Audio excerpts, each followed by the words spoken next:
नमस्कार। आज हम एक दिलचस्प कानूनी मामले की तह में जा रहे हैं। सोचिए, एक एफआईआर दर्ज होती है, गंभीर आरोप हैं, धोखाधड़ी, जालसाजी, मामला हाई प्रोफाइल है, कई चार्जशीट भी दाखिल होती हैं। लेकिन फिर अचानक जांच एजेंसी ही कहती है कि भाई जो मुख्य व्यक्ति है उसके खिलाफ तो कोई सबूत ही नहीं मिला। और इसी के साथ कोर्ट एक नए कानून के एक अहम पहलू पर भी रोशनी डालता है। हम बात कर रहे हैं गजेंद्र सिंह शेखावत से जुड़े मामले की, और हमारे पास है राजस्थान उच्च न्यायालय का 25 सितंबर 2024 का एक आदेश। हमारा मकसद है इस केस के नतीजे को समझना और खास तौर पर इसमें भारतीय नागरिक सुरक्षा संहिता यानी बीएनएसएस के एक प्रावधान का जो जिक्र आया है उसकी अहमियत को परखना। तो कहानी शुरू होती है जयपुर के स्पेशल ऑपरेशंस ग्रुप मतलब एसओजी पुलिस स्टेशन में दर्ज हुई एक एफआईआर से। नंबर था 322019। यह अगस्त 2019 की बात है। इसमें आरोप कई थे। आईपीसी के तहत धोखाधड़ी धारा 420, फिर वो आपराधिक विश्वासघात 406, 409, जालसाजी से जुड़ी धाराएं भी थी 467, 468, 471 और आपराधिक साजिश 120B। साथ में आईटी एक्ट की धारा 65 भी थी। मतलब संक्षेप में कहें तो आरोप काफी गंभीर थे। बिल्कुल। और इन्हीं आरोपों वाली एफआईआर को रद्द करवाने के लिए गजेंद्र सिंह शेखावत ने उच्च न्यायालय में याचिका दायर की थी। ये सीआरपीसी की धारा 482 के तहत होता है, जो कोर्ट को ऐसे मामलों में हस्तक्षेप करने की शक्ति देती है। फिर जब मामला 17 सितंबर 2024 को सुनवाई के लिए आया तो कोर्ट के सामने एक कह सकते हैं चौंकाने वाली बात रखी गई। पता चला कि पुलिस अपनी जांच के बाद इस मामले में 4 बार अदालत में रिपोर्ट पेश कर चुकी थी, जिन्हें हम चार्जशीट कहते हैं। लेकिन इन चारों ही रिपोर्ट्स में याचिकाकर्ता गजेंद्र सिंह का नाम कहीं भी आरोपी के तौर पर था ही नहीं, ना ही उनकी कोई भूमिका बताई गई थी। अजीब बात थी। हाँ, ये स्थिति थोड़ी असामान्य तो थी ही कि 4 चार्जशीट आ गईं और एफआईआर में जिसका नाम था उसका जिक्र तक नहीं। इसी पर कोर्ट ने सरकारी वकील से पूछा कि भाई क्या अभियोजन पक्ष का इरादा याचिकाकर्ता के खिलाफ कोई अलग से मतलब सप्लीमेंट्री चार्जशीट दाखिल करने का है। अब सरकारी वकील के पास उस वक्त एकदम सीधा जवाब नहीं था, तो उन्होंने वस्तुस्थिति पता करने और निर्देश लेने के लिए अदालत से थोड़ी मोहलत मांगी। ये अपने आप में एक अजीब मोड़ था, है ना। एफआईआर में नाम है, जांच चल रही है, 4 चार्जशीट आ चुकी, पर नाम गायब। खैर, फिर आई अगली तारीख 25 सितंबर 2024। उस दिन क्या हुआ?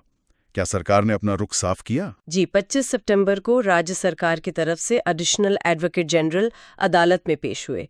उन्होंने 24 सितंबर की एक तथ्यात्मक रिपोर्ट मतलब फैक्चुअल रिपोर्ट अदालत के सामने रखी।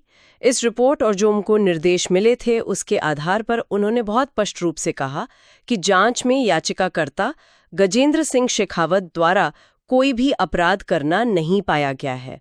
मतलब जांच एजेंसी का निष्कर्ष था कि उनके खिलाफ लगाए गए आरोप बेबुनियाद हैं। अच्छा, मतलब जिस एजेंसी ने एफआईआर दर्ज की और जांच की, उसी ने आखिरकार कहा कि याचिकाकर्ता के खिलाफ कोई केस बनता ही नहीं है। ये तो याचिकाकर्ता के लिए एक तरह से क्लीन चिट जैसी बात हो गई। हाँ, इसे आप जांच के स्तर पर क्लीन चिट ही समझ सकती हैं। एडिशनल एडवोकेट जनरल ने यह भी साफ कर दिया कि जब जांच में कोई सबूत मिला ही नहीं तो फिर अभियोजन पक्ष का याचिकाकर्ता के खिलाफ कोई सप्लीमेंट्री चार्जशीट दाखिल करने का भी कोई इरादा नहीं है।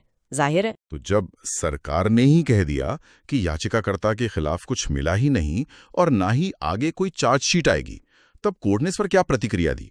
माननीय न्यायमूर्ति अरुण मोंगा ने पहले वो तथ्यात्मक रिपोर्ट देखी।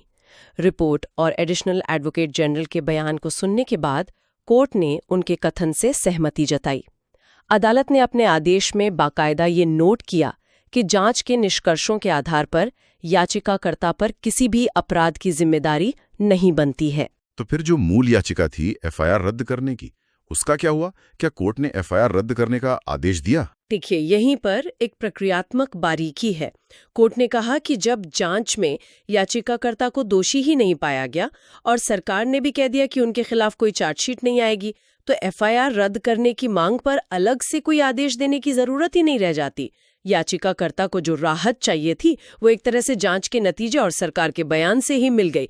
इसलिए कोर्ट ने इन टिप्पणियों के साथ याचिका का निपटारा कर दिया, मतलब बिना एफआईआर को औपचारिक रूप से रद्द करने का आदेश दिए। अच्छा, तो मामला इस तरह सुलझा। लेकिन आपने शुरू में इशारा किया था कि इस केस के आदेश में एक और नुक्ता है जो ध्यान खींचता है। वो भारतीय नागरिक सुरक्षा संहिता BNSS की धारा 193(9) का जिक्र। जज साहब ने इसका जिक्र क्यों किया जब केस का निपटारा तो याचिकाकर्ता के पक्ष में हो ही चुका था? हाँ, ये एक महत्वपूर्ण अवलोकन है जो जज साहब ने आदेश के पैरा 7 में जोड़ा। देखिए, भले ही इस केस में इसकी सीधी जरूरत नहीं पड़ी, लेकिन उन्होंने एक बड़े कानूनी सिद्धांत की ओर इशारा किया जो नए BNSS के लागू होने के बाद बहुत प्रासंगिक हो गया है। उन्होंने कहा कि वैसे भी जब किसी मामले में मुख्य अभियुक्तों के खिलाफ BNSS के धारा 193(3) के तहत पुलिस रिपोर्ट यानी चार्जशीट दाखिल हो चुकी हो, तो उसके बाद अगर पुलिस आगे की जांच या जिसे फर्दर इन्वेस्टिगेशन कहते हैं वो करना चाहे तो वो ट्रायल कोर्ट की इजाजत के बिना नहीं कर सकती। और इसी संदर्भ में उन्होंने BNSS की धारा 193(9) का हवाला दिया। ये आगे की जांच और ट्रायल कोर्ट की इजाजत वाली बात थोड़ी और स्पष्ट करेंगी। ये धारा 193(9) क्या कहती है और ये पहले के कानून से अलग कैसे है? स्ट्रेट को रिपोर्ट यानी चार्जशीट भेज दी, इसका मतलब ये नहीं कि जांच का दरवाजा हमेशा के लिए बंद हो गया है। अगर बाद में पुलिस को उसी मामले में और सबूत मिलते हैं, चाहे वो गवाहों के बयान हो या कोई दस्तावेज, तो पुलिस अधिकारी आगे की जांच फर्दर इन्वेस्टिगेशन कर सकता है। और इस आगे की जांच की रिपोर्ट भी पुलिस वैसे ही मैजिस्ट्रेट को भेजेगी जैसे पहली रिपोर्ट भेजी थी। यहाँ तक तो बात काफी सीधी लगती है, लेकिन असली पेंच या कहें कि महत्वपूर्ण बदलाव इसके साथ जुड़े परंतु यानी प्रोवाइजो में है। अच्छा, वो परंतु क्या कहता है? वो परंतु ये शर्त लगाता है कि अगर मामला ट्रायल में चला गया है, मतलब चार्जशीट दाखिल होने के बाद अदालत में गवाहियां और बहस शुरू हो चुकी हैं, तो फिर पुलिस अपनी मर्जी से आगे की जांच शुरू नहीं कर सकती। ऐसी कोई भी आगे की जांच करने से पहले पुलिस को उसी कोर्ट से इजाजत लेनी होगी जो मामले का ट्रायल कर रहा है। और क्या इसमें कोई समय सीमा भी है? मतलब जांच कब तक चलेगी? हाँ, ये भी एक अहम हिस्सा है। परंतु ये भी कहता है कि कोर्ट ऐसी आगे की जांच पूरी करने के लिए 90 दिनों की समय सीमा तय कर सकता है।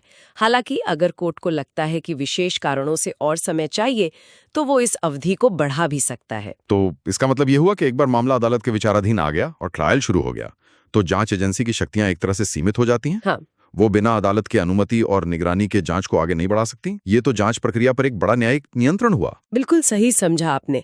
ये प्रावधान पुराने CRPC की धारा 173(8) के मुकाबले ज्यादा स्पष्टता और नियंत्रण लाता है। CRPC 173(8) भी फर्दर इन्वेस्टिगेशन की इजाजत देता था, लेकिन ट्रायल शुरू होने के बाद कोर्ट की अनुमति की बाध्यता और समय सीमा का प्रावधान इतना स्पष्ट नहीं था, जिसको लेकर अक्सर विवाद और देरी होती थी। BNSS की धारा 193(9) का ये परंतु इसी कमी को दूर करने की कोशिश करता है, ऐसा लगता है। इसका मकसद ये सुनिश्चित करना है कि जब मामला न्यायिक प्रक्रिया के अधीन है, खासकर ट्रायल के स्तर पर, तो जांच भी न्यायिक निगरानी में ही चले। इससे कई फायदे हो सकते हैं। एक तो ये कि जांच के नाम पर मामले को बेवजह लंबा खींचने या किसी पक्ष को परेशान करने की गुंजाइश कम होती है। दूसरा, अदालत ये देख सकती है कि क्या वाकई आगे की जांच की जरूरत है भी या नहीं, और अगर है तो उसे कितने समय में पूरा किया जाना चाहिए। ये जांच एजेंसी की शक्तियों और न्यायिक प्रक्रिया की शुचिता के बीच एक संतुलन बनाने का प्रयास है। ये तो वाकई एक महत्वपूर्ण बदलाव लगता है, जो शायद जांच प्रक्रियाओं को ज्यादा जवाबदेह और उम्मीद है समयबद्ध बनाने में मदद कर सकता है, खासकर उन मामलों में जहां जांच सालों साल चलती रहती है, पता ही नहीं चलता कब खत्म होगी। हाँ, इसकी क्षमता तो है। ये दिखाता है कि नया कानून प्रक्रियात्मक स्पष्टता लाने की कोशिश कर रहा है। हालांकि इसका वास्तविक असर तो समय के साथ ही पता चलेगा, जब ऐसे मामले अदालतों में आएंगे और इस प्रावधान की व्याख्या होगी, इंटरप्रिटेशन होगा। लेकिन इरादा यही लगता है कि ट्रायल एक बार शुरू हो जाए तो वो ताके के अंत तक पहुंचे, और अगर जांच दोबारा खोलनी है तो वो अदालत की देखरेख में हो। तो आज की इस पूरी बातचीत से दो मुख्य बातें निकलकर सामने आती हैं। पहली, गजेंद्र सिंह शेखावत वाले मामले में लंबी जांच और कई चार्जशीट के बाद भी आखिरकार जांच एजेंसी और सरकार ने माना कि उनके खिलाफ कोई सबूत नहीं है, और हाईकोर्ट ने इसी आधार पर उनकी याचिका का निपटारा कर दिया। और दूसरी, शायद उससे भी ज्यादा व्यापक महत्व की बात, कि इस केस के बहाने कोर्ट ने BNSS की धारा 193(9) को रेखांकित किया। ये प्रावधान साफ करता है कि ट्रायल शुरू होने के बाद अगर पुलिस को आगे जांच करनी है तो उससे ट्रायल कोर्ट की अनुमति लेनी होगी, और आमतौर पर 90 दिनों के भीतर जांच पूरी करनी होगी। ये जांच प्रक्रिया पर न्यायिक निगरानी को मजबूत करता है। बिल्कुल, ये धारा 193(9) और उसका परंतुक भविष्य में जांच और ट्रायल के बीच के रिश्ते को परिभाषित करने में अहम भूमिका निभाएगा। ये उन बदलावों में से एक है जो नए आपराधिक कानून पुराने सिस्टम से अलग पेश करते हैं। सही कहा। और यहीं पे हम अपने श्रोताओं के लिए एक विचारणीय बिंदु छोड़ जाते हैं। भारतीय नागरिक सुरक्षा संहिता जैसे नए कानून हमारी आपराधिक न्याय प्रणाली को किस हद तक बदल पाएंगे? क्या धारा 193(9) जैसे प्रावधान वाकई जांच में लगने वाले समय को कम करेंगे, पारदर्शिता और जवाबदेही बढ़ाएंगे, या फिर कहीं ऐसा तो नहीं कि अनुमति लेने की प्रक्रिया से नई तरह की देरी या चुनौतियां सामने आ सकती हैं? इस पर सोचिएगा जरूर।